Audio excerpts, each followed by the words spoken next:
Medina की एक गली में एक यतीम बच्चा अपनी छोटी सी दीवार बना रहा था। वो बड़ी मेहनत से ईंटें लगा रहा था, मगर दीवार के रास्ते में एक खजूर का दरख्त आ रहा था जो उसके पड़ोसी का था। बच्चे ने हिम्मत करके पड़ोसी से कहा, अगर आप ये दरख्त मुझे दे दें तो मैं अपनी दीवार मुकम्मल कर लूंगा। पड़ोसी ने साफ इनकार कर दिया।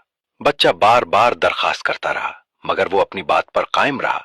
आखिर ये मामला नबी करीम सल्लल्लाहु अलैहि वसल्लम तक पहुंचा।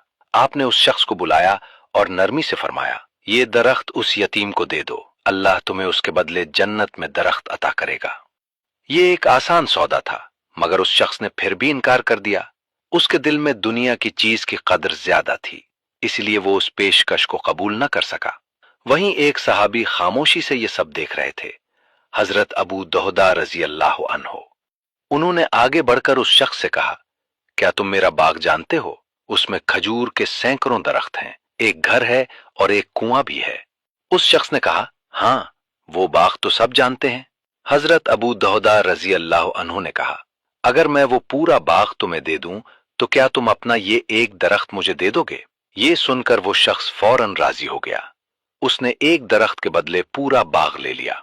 हजरत अबू दहदा रजी अल्लाह अन्हु ने बगैर देर किए वो दरख्त हासिल किया और सीधा उस यतीम बच्चे के पास पहुंचे और उसे दे दिया ताकि वो अपनी दीवार मुकम्मल कर सके। जब उन्होंने ये बात नबी करीम सल्लल्लाहु अलैहि वसल्लम को बताई तो आप खुश हुए और फरमाया कि अबू दहदा के लिए जन्नत में खजूर के कितने ही दरख्त हैं। उसके बाद हजरत अबू दहदा रजी अल्लाह अन्हु अपने बाग की तरफ गए, मगर अंदर दाखिल नहीं हुए। बाहर खड़े होकर अपनी अहलिया को आवाज दी कि वो बच्चों समेत बाहर आ जाएं, क्योंकि ये बाग अब उनका नहीं रहा।